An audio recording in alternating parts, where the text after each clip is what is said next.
ఇక అప్డేట్ చూస్తే జగిత్యాల జిల్లా బీర్పూర్ మండలంలో రైతులు రోడ్డెక్కారు. వరి ధాన్యాన్ని తక్షణమే కొనుగోలు చేయాలని డిమాండ్ చేస్తూ నర్సింహులపల్లె వద్ద రహదారిపై రాస్తారోకో చేశారు. తడిసిన ధాన్యం కొనుగోలులో కోత విధించకుండా చూడాలని డిమాండ్ చేశారు. అదేవిధంగా అకాల వర్షాలకు నష్టపోయిన రైతులకు పరిహారం ఇవ్వాలని డిమాండ్ చేశారు. ఇదే అంశంపై పూర్తి అప్డేట్స్ మా జగిత్యాల నుంచి మా ప్రతినిధి సందీప్రావు అందిస్తారు. సందీప్రావు. జగిత్యాల జిల్లా బీర్పూర్ మండలం నర్సింహులపల్లి గ్రామంలో రైతన్నలు రోడ్డెక్కారు. పూర్తి స్థాయిలో వరి ధాన్యం కొనుగోలు చేయాలి. ఇప్పటికే కళ్ళల్లో ఉన్న ధాన్యాన్ని వెంటనే మిల్లుకు తరలించాలి.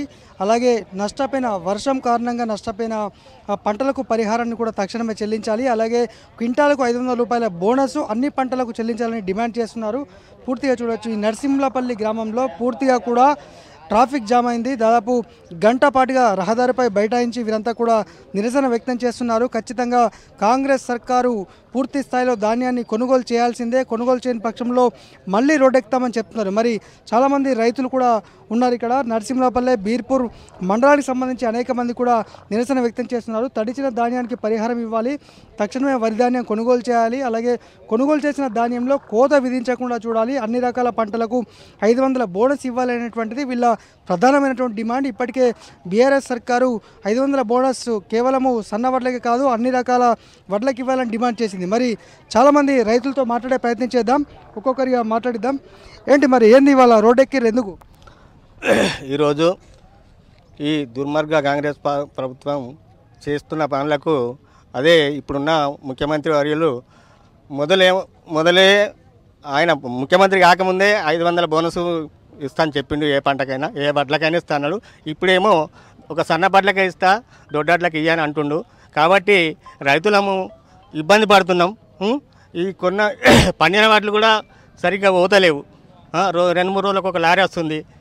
వడ్లు తడుతున్నాయి, వర్షాలు పడుతున్నాయి. కాబట్టి ఈ రోడ్డు ఎక్కుడు జరుగుతుంది. ఇంకా కూడా పోకపోతే ఇంకా కూడా రోడ్ ఎక్కుడు ఖచ్చితంగా జరుగుతుంది. ఈ ప్రభుత్వం మీద చర్యలు తీసుకుంటూ జరుగుతుందని కోరుతున్నాం.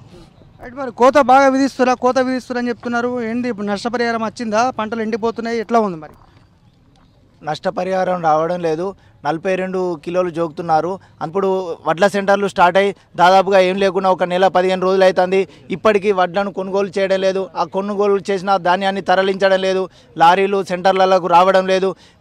అకాల వర్షాల వల్ల రైతులు నష్టపోయి ధాన్యం మొత్తం తడిచి ముద్దయిపోతుంది. రైతు బంధు సమితి అధ్యక్షులు కూడా ఉన్నారు. మరి ఏంటి మొన్నటి వరకు ఎట్లా ఉండే? పూర్తి స్థాయిలో వాటర్ ఉన్నాయి, అన్నీ ఉన్నాయి, పంటలు కొనుగోలు చేసారు. ఇప్పుడు ఏంది మరి రోడ్డెక్కిరి? ఈరోజు ముఖ్యంగా తెలంగాణ రాష్ట్రంలో కాంగ్రెస్ ప్రభుత్వాన్ని ఏర్పాటు చేసిన తర్వాత వాళ్ళు ఏదైతే ఈ 9వ తారీఖు తర్వాత 100 రోజుల్లో 6 గ్యారంటీలను అమలు చేస్తారని చెప్పారు. ఇప్పుడు అంటే ముఖ్యంగా ఏంటి అంటే ఈరోజు హార్వెస్టింగ్ స్టార్ట్ అయ్యి వరి కోతలు స్టార్ట్ అయ్యి 35 రోజులు గడుస్తున్నది.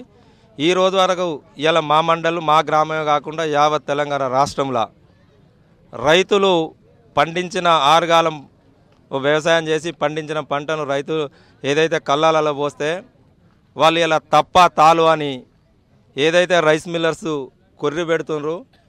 మాకు తెలిసి ఈ ప్రభుత్వం రైస్ మిల్లర్స్ కుమ్మక్కైనరని మేము అనుకుంటున్నాము. ఎందుకు అనంటే ఈ రైతులు పండించిన ధాన్యాన్ని కనీసము ఈ రోజు వరకు 35 రోజులు అయితే ఐకేపీ సెంటర్లలో ఒక్కొక్క సెంటర్లో 5 నుంచి 6, 7 లారీలకు ఎక్కువ పోలే. ఇప్పుడు రోజుకు 2 లారీలను పంపించినా 25 నుంచి 30 రోజులు కొనుగోలు ఒడదు. ఎందుకంటే జూన్ మాసం కూడా దగ్గరకు వస్తుంది, వర్షాకాలం దగ్గరకు వస్తుంది, వాతావరణం కూడా చేంజ్ అయింది. కాబట్టి రైతులు చాలా ఇబ్బంది పడుతున్నారు. ఈ వర్షానికి పడి కూడా చాలామంది ధాన్యం తడిసి ముద్దయిపోతుంది. ఆ ధాన్యాన్ని కూడా కొనుగోలు చేయడం లేదు. దాన్ని దృష్టిలో పెట్టుకొని ఇవాళ రైతాంగం మొత్తము రోడ్డెక్కే పరిస్థితి వచ్చింది.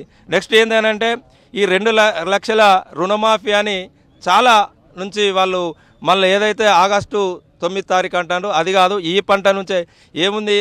ఇప్పటికీ ఈ ప్రభుత్వం ఏర్పడినాక 2 పంటలు పోయినాయి. వీళ్ళు ఇచ్చే పంటలేని ఇంకా 8 పంటలు మాత్రమే. ఏ ప్రభుత్వం అయినా 5 సంవత్సరాలు ఉంటుంది. 5 సంవత్సరాలు ఉంటే ఒక రైతుకు ఎన్ని పంటలు పండుతాయంటే 10 పంటలు పండుతాయి. ఆ 10 పంటలల్లో 2 పంటలు అయిపోతున్నాయి. మా రైతుల పక్షాన మేము డిమాండ్ ఏం చేస్తున్నామంటే ఖచ్చితంగా ఈ రుణమాఫీ అనేది ఈ పంటకే మాఫీ చేయాలి. ఈ నెక్స్ట్ ఇంకొకటి ఏంటంటే నిన్న మొన్న ప్రెస్ మీట్లలో చాలా చూసినాం, ఏదైతే సన్నపడ్లకే 500 బోనస్ ఇస్తాము దొడ్డర్లకు ఇవ్వనది. కానీ ఆ రోజు ఏ మాటలు మీరు చెప్పి ప్రభుత్వాన్ని ఏర్పాటు చేసినరో దొడ్డు వడ్లు సన్నబడ్లు కాకుండా మేము అన్నిటికీ బోనస్ 500 ఇస్తాను, ఖచ్చితంగా ఇవ్వాల్సిందే, దొడ్డర్లకు కూడా బోనస్ ఇవ్వాల్సిందే. నిన్ననే గౌరవనీయులు పెద్దలు చాలా సీనియర్ నాయకులు జీవన్ రెడ్డి గారు ఒక మాట అన్నారు. కొనుగోలు చేయాలని రైతులైతే డిమాండ్ చేస్తూ దాదాపు కొన్ని గంటల పాటు ఇక్కడ ధర్నా నిర్వహించారు. ఇది బీర్పూర్ మండలంలో ఉన్నటువంటి రైతుల ఆందోళన. కెమెరా పర్సన్ మనోజ్ కుమార్తో సందీప్ రావు, టీ న్యూస్, జగిత్యాల జిల్లా.